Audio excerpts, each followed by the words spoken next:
இன்றைக்கி நம்ம பார்க்க போகிற ரெசிபி வந்து ஒரு மீந்து போன சப்பாத்தி வச்சு ஒரு ரெசிபி என்ன பண்ணலாங்கிறது தான் நம்ம இப்போ பண்ண போகிறோம் இன்றைக்கி.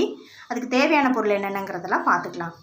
இது வந்து ஒரு 7 சப்பாத்தி இருக்கும். அந்த 7 சப்பாத்தி வந்து நான் நல்லா நீள நீளமாக கட் பண்ணி வச்சுருக்கேன். நூடுல்ஸ் மாதிரி இல்லை கத்தியில் நல்லா நீள நீளமாக கட் பண்ணி வச்சுருக்கேன். ஸோ ஒரு 3 வெங்காயம் அதை நல்லா பொடியாக அரிஞ்சு வச்சுருக்கேன். 2 தக்காளி அதையும் நல்லா பொடியாக அரிஞ்சு வச்சுருக்கேன்.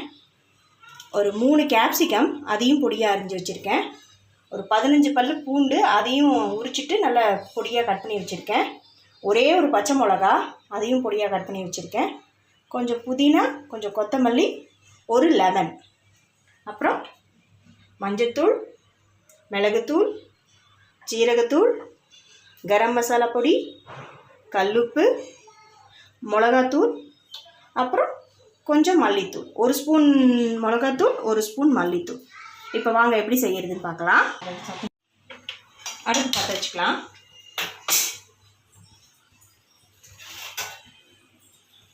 ஒரு 2 டீஸ்பூன் ஆயில் போட்டுக்குவோம்.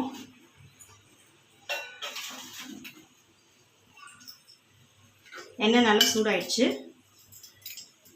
சூடானோடனே 1 ஸ்பூன் சோம்பு மட்டும் தாளிக்கிறதுக்கு போட்டுக்கலாம்.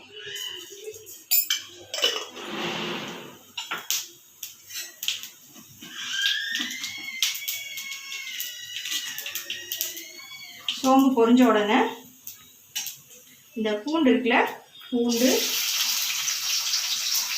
பச்சை மிளகாய் இது ரெண்டுத்தையும் போட்டு கொஞ்சம் நல்லா வதக்கிக்குவோம்.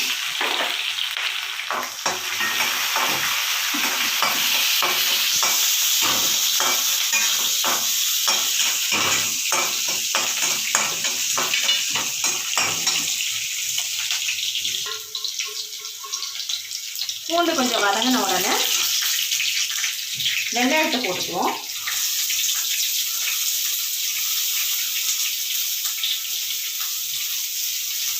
வெங்காயத்தை போட்டு கொஞ்சம் நல்லா வதக்கிக்கலாம்.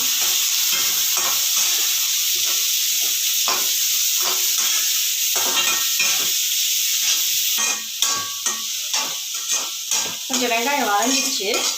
வெங்காயம் வதங்கின உடனே இந்த தக்காளியும் போட்டு கொஞ்சம் நல்லா வதக்கிக்குவோம்.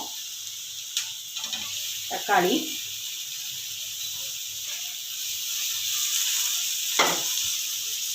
கொஞ்சம் கல்லுப்பு எடுத்து வச்சுருந்தோம்ல அதையும் இப்போ போட்டுடலாம்.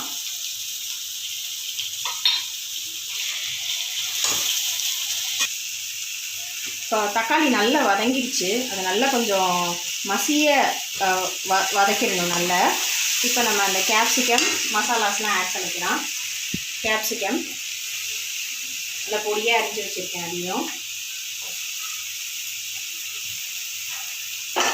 அப்புறம் மஞ்சத்தூள் ஒரு 1 டீஸ்பூன்,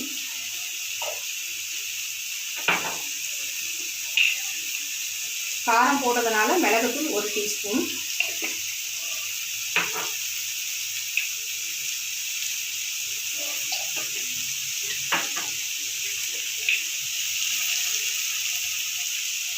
சீரகத்தூள் 1 டீஸ்பூன்,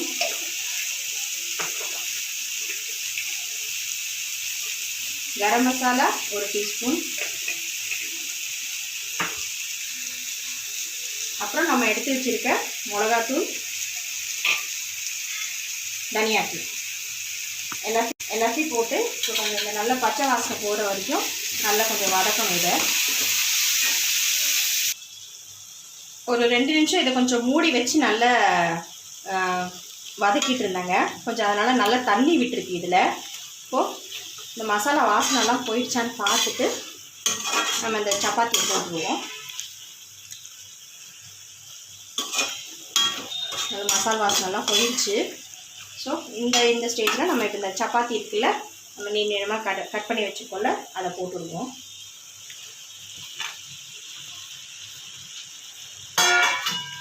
இது நல்லா கிளறி இருக்கும்.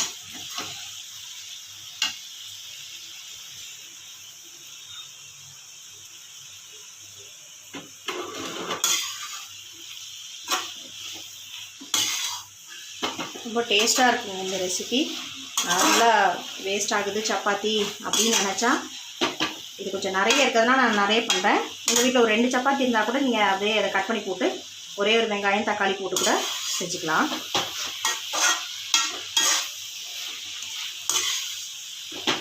நல்ல அதெல்லாம் மசாலா எல்லாம் ஒன்றா சேர்ந்துருச்சு. அதோட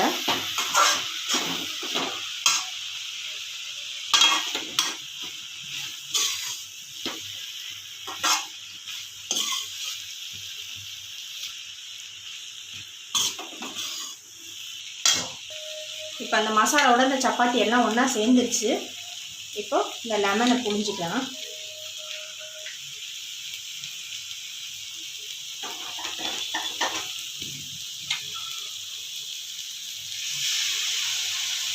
லெமன் புழிஞ்சிட்டு அடுப்பு ஆஃப் பண்ணிடுங்க.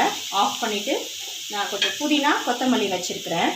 ஸோ அதையும் மேலே தூவி விட்டுட்டு ஒரு கிளறிட்டோன்னா அவ்வளோதாங்க, முடிஞ்சிருச்சு ரெசிபி. இது எல்லோரும் உங்கள் வீட்டில் ட்ரை பண்ணி பாருங்கள். ட்ரை பண்ணி பார்த்துட்டு எப்படி இருந்ததுன்னு எங்களுக்கு கமெண்ட் பண்ணுங்கள். தேங்க்யூ.